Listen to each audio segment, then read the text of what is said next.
आज दुपारी 4 वाजता गेटवे ऑफ इंडियाच्या इथून ज्या पॅसेंजर बोटी एलिफंटा केव्जला जातात आणि तिथे प्रवासी बोटी असतात, या सगळ्या मोठ्या प्रमाणामध्ये अनेक मुंबईकर किंवा बाहेरून आलेले जे काही पर्यटक असतात ते सुद्धा एलिफंटाला जाण्यासाठी गेटवे ऑफ इंडियाच्या याच पॉईंटपासून या प्रवासी बोटींमधून जात असतात। जर प्रवासी बोटी पाहायचे असतील तर या अशा पद्धतीच्या सगळ्या प्रवासी बोटी असतात आणि यातून अनेक प्रवासी दिवसभरामध्ये एलिफंटा केव्ज या ठिकाणी पाहण्यासाठी जातात, फिरण्यासाठी जातात आणि तिथून ते परत माघारी याच रूटने परत येत असतात। आज दुपारी 4च्या सुमारास नीलकमल नावाची जी बोट आहे ती 80 प्रवाशांना घेऊन या गेटवे ऑफ इंडियाच्या परिसरामधून निघालेले होते आणि समुद्राच्या अगदी मध्यभागी गेल्यानंतर उरण कारंजाचा जो परिसर आहे तिथे एका नेव्हीच्या स्पीड बोटनं त्या बोटीला धडक दिली। ही धडक इतकी वेगाची होती की बोट पूर्णपणे पलटी झाली आणि सगळे जे काही प्रवासी आहेत ते समुद्राच्या पाण्यामध्ये पडलेले होते। या दुर्घटनेची माहिती मिळाल्यानंतर तातडीनं नौदलाची सगळी यंत्रणा असेल, त्याचबरोबर मुंबई पोलिसांच्या ज्या बोटी गस्तीवरती असतात त्या सगळ्या बोटी असतील आणि ज्या बोटी एलिफंटा केव्जला घेऊन जाणाऱ्या असतात किंवा परत येणाऱ्या असतात या सगळ्यांची मदत घेऊन एक मोठं रेस्क्यू ऑपरेशन आत्तापर्यंत पार पडलं होतं। आत्ताची स्थिती घटनास्थळी आपण गेल्यानंतर जी पाहिली त्यामध्ये जवळपास सगळेच रेस्क्यू ऑपरेशन हे पूर्णपणे संपलेलं आहे, सगळ्यांना बाहेर काढण्यात आले। मात्र अधिकृतपणे जी माहिती दुर्घटनेमध्ये मृत्युमुखी पडलेले असतील त्यांची जी देण्यात आली त्यानुसार मुंबई महानगरपालिकेच्या आपत्ती व्यवस्थापन विभागानं जे आकडे दिलेत त्यानुसार एका व्यक्तीचा दुर्दैवी यामध्ये मृत्यू झालेला आहे। मात्र जवळपास सगळ्यांनाच बाहेर काढण्यात आले, काहींची प्रकृती चिंताजनक आहे। दुर्घटना घडली जवळपास 4 ते 4:15च्या दरम्यान आणि तातडीनं सगळी यंत्रणा यामध्ये काम करत होती। नौदलाचं एक मोठं रेस्क्यू ऑपरेशन यामध्ये पार पडताना पाहायला मिळालं, ज्यामध्ये अगदी हेलिकॉप्टरचा सुद्धा वापर झाला। त्याचबरोबर त्यांच्या असंख्य बोटी ज्या गस्तीवरती असतात किंवा पेट्रोलिंगमध्ये काम करत असतात त्यासुद्धा बोटी या दुर्घटनेच्या स्थळाच्या ठिकाणी पोहोचलेल्या होत्या आणि या दुर्घटनेचं जसं रेस्क्यू ऑपरेशन सुरू होतं किंवा जे काही बचाव कार्य सुरू होतं त्याच दरम्यान शेकापचे जयंत पाटील स्पीड बोटच्या माध्यमातून घटनास्थळी जाण्यासाठी निघालेले होते। आपणही त्यांच्यासोबत गेलेलो होतो। मात्र जवळपास 10 मिनिटांचं अंतर कापून समुद्राच्या अगदी मध्यभागी गेल्यानंतर जो उरण कारंजाचा परिसर आहे तिथे पोहोचल्यानंतर मात्र चित्र थोडंसं वेगळं होतं, कारण बचाव कार्य जवळपास पूर्णपणे संपलेलं होतं आणि या दुर्घटनेमध्ये जी बोट अडकलेली होती ती नीलकमल बोट ही पूर्णतः पाण्याखाली गेली असल्याचं पाहायला मिळालेलं होतं। या सगळ्या रेस्क्यू ऑपरेशन दरम्यान जसं जसं लोकांना सुरक्षितपणे बाहेर काढलं जात होतं त्या लोकांना भाऊचा धक्का परिसर असेल किंवा बहुतांश लोकांना जे प्रवासी होते जे या दुर्घटनेमध्ये अडकलेले होते त्या सगळ्या प्रवाशांना JNPT बंदराच्या इथं जे काही JNPTचं हॉस्पिटल आहे तिथे दाखल करण्यात आलेलं होतं।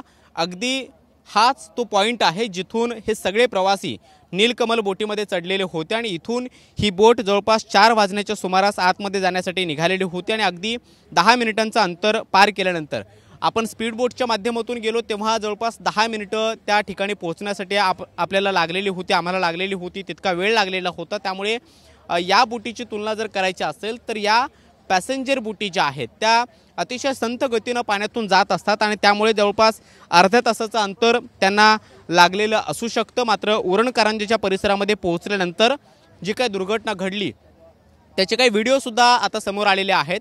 अगदी बचाव कार्य सुरू होतं तेव्हाचे व्हिडिओ आपण पाहिले किंवा ज्या दुर्घटनेचा लाईव्ह व्हिडिओ आपण पाहिलेला आहे त्यामध्ये नेव्हीची ती स्पीड बोट अत्यंत वेगाने बोटीच्या दिशेने येताना पाहायला मिळते, त्याचबरोबर एक जोरदार धडक देताना सुद्धा पाहायला मिळते आणि ही धडक बसल्यानंतर बोट पूर्णतः उलटी झाली आणि सगळे प्रवासी जे आहेत ते पाण्यामध्ये पडले।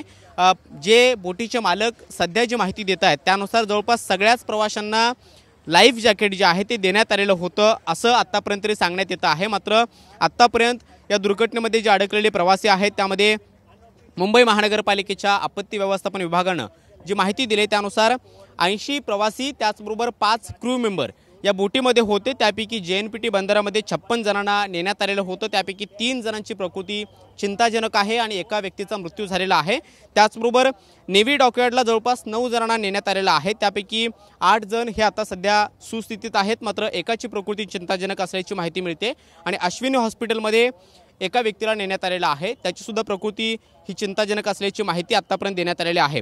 त्याचबरोबर गेटवे ऑफ इंडियापासून जवळ असणाऱ्या सेंट जॉर्ज हॉस्पिटलमध्ये 9 जणांना नेण्यात आलेलं आहे, त्यापैकी 5 जण हे क्रू मेंबर होते, ते सुद्धा पूर्णपणे सुरक्षित असल्याचं सांगण्यात येत आहे आणि अजूनही 5 जणांचा शोध सध्या सुरू आहे। मात्र जिथे ही दुर्घटना घडली तिथे आम्ही जेव्हा गेलेलो होतो शेकापचे जयंत पाटील आमच्या सोबत होते, त्यांनी स्पीड बोटच्या माध्यमातून या सगळ्या माध्यमकर्मींना आतमध्ये नेलेलं होतं आणि तिथली दृश्य जर पाहिली तर बचावकार्य पूर्णपणे संपलेलं आहे आणि जिथे दुर्घटना घडली त्या ठिकाणची दृश्य जर पाहायची झाली तर बोट पूर्णपणे पाण्याखाली गेल्याचं पाहायला मिळालेलं होतं आणि या सगळ्या दुर्घटनेमध्ये आत्तापर्यंत जी काही आकडेवारी समोर येते आहे त्यानुसार एका व्यक्तीचा मृत्यू झाल्याची माहिती ही अधिकृतपणे देण्यात आलेली आहे। मात्र 5 जण जे बेपत्ता आहेत त्यांचा अजूनही कुठे शोध लागलेला नाहीये। कदाचित या दुर्घटनेमध्ये ते बळी पडलेले आहेत का हे देखील पाहणं महत्त्वाचं असणार आहे। मात्र अधिकृतपणे माहिती नौदलाच्या विभागाच्या माध्यमातून असेल किंवा मुंबई महानगरपालिका आणि पोलीस हे संयुक्तपणे जेव्हा देतील त्यावेळी ते अधिकृत आकडेवारी होईल। मात्र आत्तापर्यंत तरी फक्त एकाच व्यक्तीचा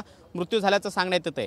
याबद्दल आपण पाहिलं तर गेटवे ऑफ इंडियाच्या परिसरामध्ये मोठी पर्यटकांची वर्दळ असते आणि इथे जे पर्यटक फिरायला येतात किंवा मुंबईकर फिरायला येतात तेच एलिफंटा केव्ज या परिसरामध्ये पर्यटनासाठी जातात आणि तिथे जाण्यासाठी फक्त एकच माध्यम आहे ते म्हणजे बोटीच्या माध्यमातून तुम्ही अगदी आतपर्यंत जाऊ शकता।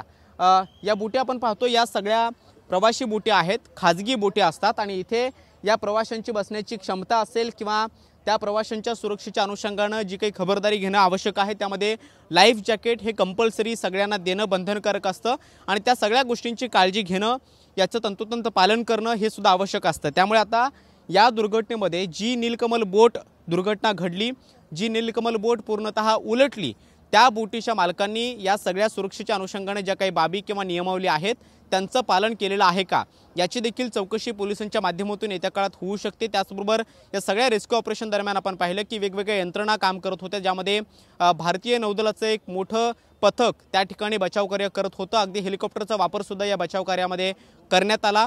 असंख्य बोटी त्या ठिकाणी होत्या आणि त्यांच्या माध्यमातून हे बचावकार्य अगदी आत्तापर्यंत सुरू होतं। मात्र घटनास्थळी जेव्हा आम्ही बोटीच्या माध्यमातून गेलो त्यावेळी स्पीड बोटच्या माध्यमातून तिथे गेल्यानंतर जवळपास 10 मिनिटांचं अंतर तिथे पोहोचण्यासाठी लागलं। तिथली परिस्थिती मात्र बचावकार्य पूर्णपणे संपल्याची होती आणि बोट जी नीलकमल बोट या दुर्घटनेमध्ये अडकली होती ती सुद्धा पाण्याखाली गेल्याचं सांगण्यात येतं आहे। जवळपास सगळेच प्रवासी जे बहुतांशपणे यामध्ये सुरक्षितपणे बाहेर काढण्यात आले किंवा तातडीनं ज्या लोकांना बाहेर काढण्यात आलं त्या सगळ्यांना JNPT हॉस्पिटलमध्ये शिफ्ट करण्यात आलंय, हलवण्यात आलंय, तिथे त्यांच्यावरती उपचार सुरू आहेत। मात्र एका व्यक्तीचा मृत्यू झाल्याची जी अधिकृतपणे माहिती देण्यात आली त्यामध्ये मृतांचा आकडा कदाचित वाढू शकतो। मात्र अजून सुद्धा अधिकृतपणे जी माहिती येणं आवश्यक आहे ती सुद्धा प्रलंबित आहे। ती माहिती थोड्याच वेळामध्ये नौदलाच्या विभागाच्या माध्यमातून असेल किंवा मग मुंबई पोलिसांच्या माध्यमातून आहे ती देण्यात येईल। मात्र आत्तापर्यंत आपण जर पाहिलं तर या सगळ्या बचाव कार्यादरम्यान मुंबई पोलीस त्याचबरोबर खाजगी ज्या काही बोटी आहेत त्यांचा सुद्धा वापर करण्यात आला होता। नेव्हीच्या मोठ्या प्रमाणामध्ये बोटी होत्या त्या सुद्धा या सगळ्यामध्ये काम करत होत्या आणि जी आकडेवारी देण्यात आलेली होती त्यानुसार भारतीय नौदलाच्या 11 बोटी त्या बचाव कार्यामध्ये सहभागी झालेल्या होत्या। त्याचबरोबर मरीन पोलीस म्हणजे पोलिसांच्या ज्या बोटी समुद्राच्या अगदी मध्यभागी जाऊन गस्त घालतात त्या पोलिसांच्या 3 बोटी होत्या आणि कोस्टगार्डची 1 बोट होती। या सगळ्यांच्या माध्यमातून हे बचावकार्य सुरू होतं। हे बचावकार्य आता जवळपास संपलेलं आहे। मात्र गेटवे ऑफ इंडियाच्या या पॉईंटपासून अगदी समुद्राच्या आतमध्ये जाण्यासाठी जे 10 मिनिटांचं अंतर स्पीड बोटच्या माध्यमातून लागलं ते या प्रवासी बोटींना ते अंतर कापण्यासाठी जवळपास अर्धा ते पाऊण तास इतका वेळ जो आहे तो लागतो आणि तिथे समुद्राच्या मध्यभागी ही बोट पूर्णपणे उलटल्याची घटना घडली आणि याला आता जबाबदार म्हणून जो व्हिडिओ समोर आलाय त्यानुसार स्पीड बोट जी या नीलकमल बोटीला येऊन जोराने धडकली त्या बोटीला धरलं जातंय। मात्र ती बोट इतकी स्पीडमध्ये का आली, नेमकं काय झालेलं होतं, संतुलन बिघडलं किंवा आणखी काही कारण होतं याची सुद्धा चौकशी नेव्हीच्या माध्यमातून केली जाईल। मात्र या दुर्घटनेला जबाबदार धरून मुंबई पोलीस कशा पद्धतीने गुन्हा दाखल करतात किंवा काय तपास करतात हे देखील पाहणं महत्त्वाचं असणार आहे। व्हिडिओ जर्नलिस्ट मोहन दुबे सोबत कृष्णा सोनारवाडकर, TV9 मराठी, मुंबई।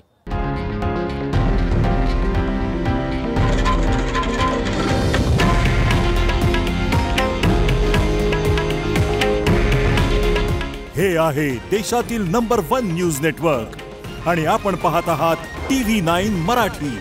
काळजी तुमची, हित महाराष्ट्राचं।